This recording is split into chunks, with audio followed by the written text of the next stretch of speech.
Well, it's here! The wait for the iPhone 14 is over. So let's take a look at what's new with the latest iPhone and then compare it to every other iPhone that has come before it.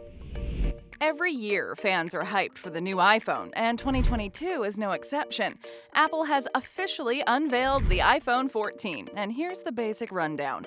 The iPhone 14 comes with a 6.1-inch screen, and the 14 Plus version is 6.7 inches. With better sensors and a new 12-megapixel main camera, the iPhone 14 also has a new front camera with autofocus. Another new feature when it comes to video is the new Action Mode stabilization setting.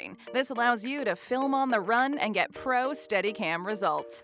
A couple of new safety features include crash detection, which will alert authorities in the event of a car crash, and emergency SOS, which allows you to contact emergency services via satellite when in rural areas. The iPhone 14 and 14 Plus will come in 5 colors: Midnight, Starlight, Blue, Purple, and Red, and will retail for $799 and $899 respectively. Another new feature, and a game changer going forward, is the eSIM electronic SIM card. This allows you to hook up your phone to a carrier network without the need for a physical SIM card. Now let's look at the iPhone 14 Pro and Pro Max versions. One of the biggest changes is the new dynamic island on the main screen. The black bar at the top of the phone is now smaller but expandable, allowing you to see apps running in the background and giving you easy access. And with all the same new additions as the iPhone 14, the Pro versions stand out with its 3-camera configuration and its 48-megapixel wide camera and its quad-pixel sensor. Storage remains the same at 1 terabyte for the 14 Pro model. Besides the camera, cost, and storage, the other main factor is the colors it comes in. The iPhone 14 Pro and Pro Max is available in space black, silver, gold, and deep purple.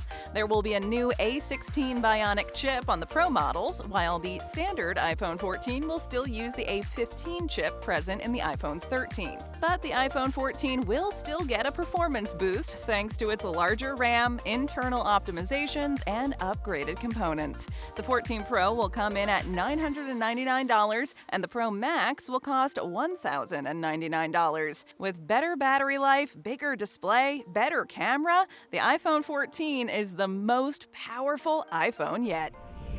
Touchscreens might be everywhere now, but that wasn't always the case. When the Nintendo DS released, people thought the technology was revolutionary, and the touchscreens at the time were only intended to be used with stylus pens. Co-founder and Apple CEO Steve Jobs had an idea for a multi-touch glass display, one that would allow users to type with their fingers. Originally, the idea was developed for a tablet, but was later changed to be used for a phone. The original tablet idea was later revisited and went on to become the iPad. A team of 1,000 employees was assembled, beginning work on the project in 2004. The highly confidential project was codenamed Purple. Of course, Purple later became known as the iPhone. To this day, many still don't know what the I in iPhone means or where it came from. The iPhone name took inspiration from another Apple product, the iMac. Released in 1998, the iMac was released in a time when few computers were able to connect to the internet. The I in iMac was intended to wow customers by marketing its internet capabilities. Steve Jobs also said that the I stands for not just internet, but also individual, instruct, inform, and inspire. But there was no strict meaning to the I. It was mostly there because it was simple and sounded cool. And when you're trying to sell your product, you want it to be as cool as possible. In early 2007, Jobs revealed the first ever iPhone at the Macworld convention in San Francisco. Whether it was known at the time or not, this device was going to become a major part of human history. The first 2 models of the iPhone were released in June of that same year. There was a 4GB iPhone priced at $499 and an 8GB alternative at $599. Interest in the iPhone was high, with hundreds of customers waiting outside the stores in huge lines. This set the tone for even larger lines with subsequent iPhone generations. By spring of 2008, the iPhone was picking up steam and becoming a global phenomenon. Following the first-generation iPhone's release in 2007, new iPhones were released every year. Next up was the iPhone 2, better recognized as the iPhone 3G. The new 2008 model launched with the operating system that introduced the now famous App Store. With the App Store, users could now download and use third-party apps. The iPhone 3G also became the first iPhone to feature GPS. Every year, Apple has marketed their new iPhone claiming that it's the best iPhone ever. That trend started with the iPhone 3G, using slogans such as, "the first phone to beat the iPhone," and "the most advanced mobile OS, now even more advanced." Succeeding the iPhone 3G the following year was the iPhone 3GS. The S stood for speed, with the phone featuring improved performance, voice control, and a better camera than its predecessor. This would be the final iPhone model of the 2000s. Please take a second to like this video and subscribe to our channel. It's as easy as tapping on your iPhone.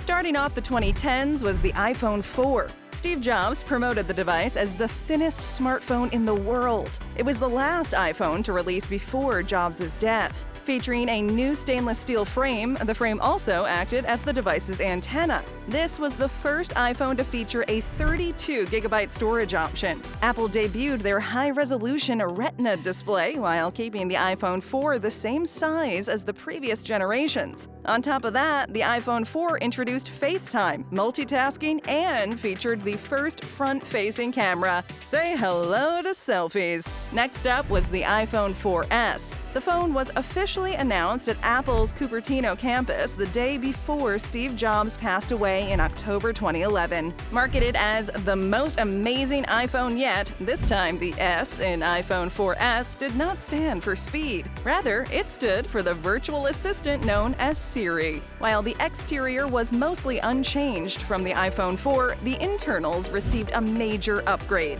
This included an upgraded chipset and an 8-megapixel camera that supported 1080p HD video. Along with the 4S came iOS 5, bringing a whole assortment of new features. This included Twitter integration, the notification center, reminders, iMessage, and iCloud. 2012 saw the release of the iPhone 5, which was the last iPhone to be overseen by Steve Jobs. Development would shift to fall under Tim Cook's leadership, who had become the new Apple CEO. The iPhone 5 wasn't just thinner and lighter than previous iPhones, it was also taller. The taller screen allowed for a whole extra row of apps to be seen on the screen. It also gave rise to a bunch of internet memes poking fun at the expanding size of the iPhone. Both LTE network support and the Lightning dock were introduced on the iPhone 5. The 5 was very important in iPhone's history, partly due to its 64GB of storage, but it was quickly replaced by the iPhone 5C only a year later.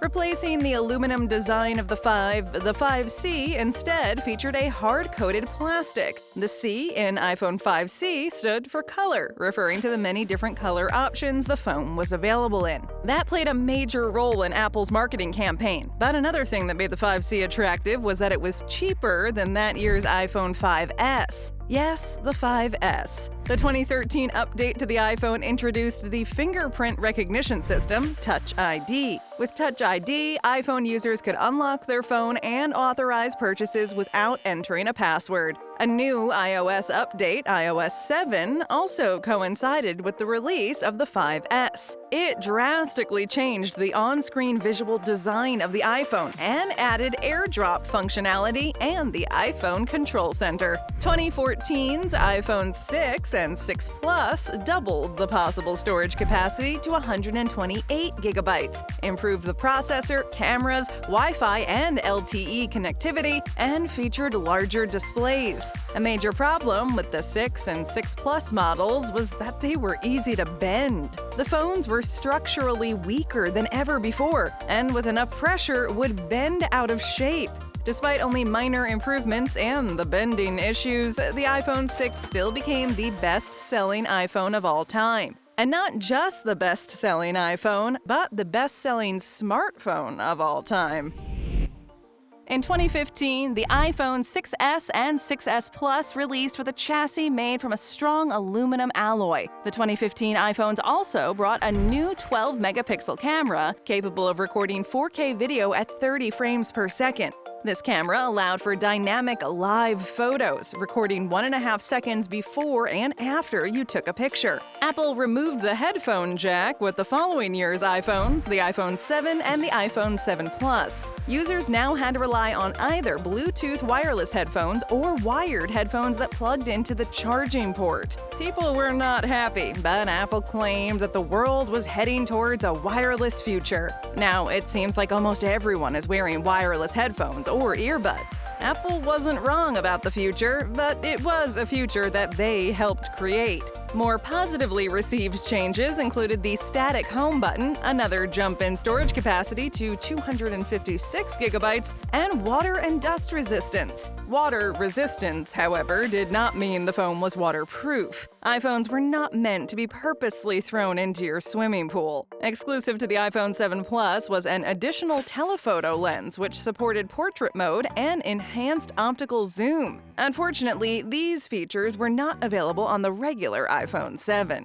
As expected, 2017's iPhone 8 and 8 Plus improved the cameras, displays, and processor. It also added a glass back to the phone, but there wasn't all that much new with the phone. The most notable new feature was wireless charging integration. With a wireless charger, all you had to do was place the back of your iPhone on a charging pad. This gave users an alternative to the traditional method of plugging a cable in the charging port. The iPhone 8 line was the last to use home buttons and Touch ID. Home buttons were gone with the iPhone X, which launched only a couple months after the 8 and 8 Plus in 2017. Wait a minute, did we just go from iPhone 8 to the iPhone X? But X is the Roman numeral for 10. That's right, there was never an iPhone 9. Apple skipped right over the number 9, just like how Microsoft went directly from Windows 8 to Windows 10. The iPhone X was meant to commemorate the 10th anniversary of the iPhone. It was a premium option phone, featuring a higher price point and the iPhone's first OLED screen. When it first launched, the iPhone X cost $1,000 in the United States. It was the most expensive iPhone ever. As the first iPhone to ditch the home button, the iPhone X replaced Touch ID with Face ID. The phones could be unlocked by scanning people's faces.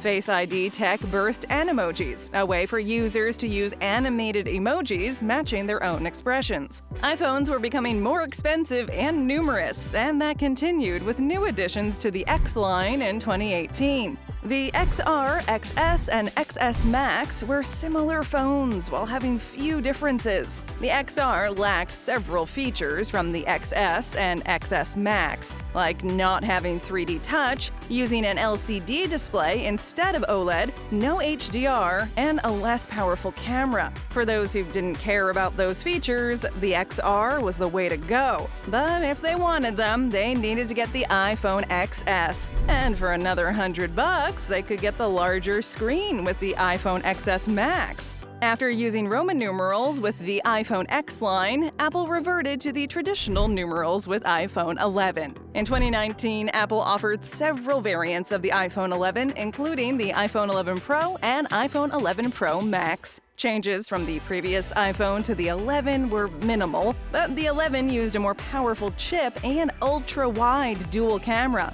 The Pro and Pro Max versions included a triple-lens rear camera and became the first iPhones to have Pro in their name. These two versions were also the first to have the possibility of 512 gigs of storage. Previously, Apple had only used the Pro designation with their iPads and MacBooks.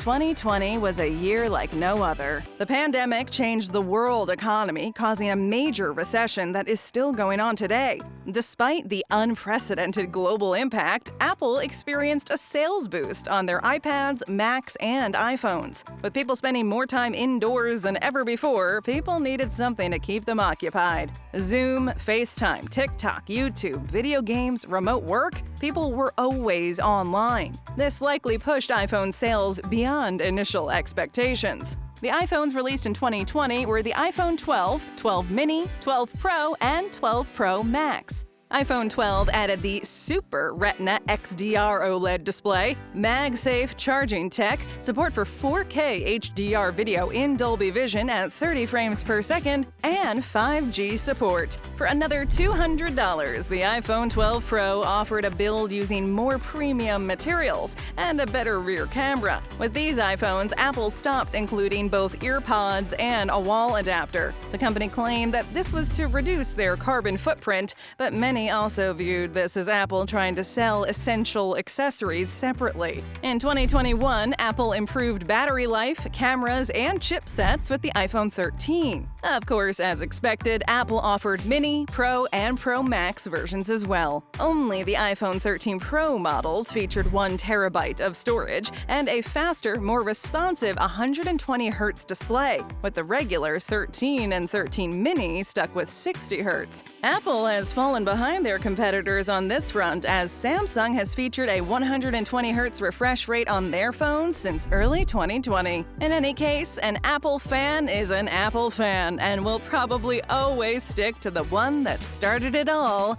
the iPhone. Thanks for watching. What's your favorite iPhone? Let us know in the comment section down below. And go ahead and check out another video.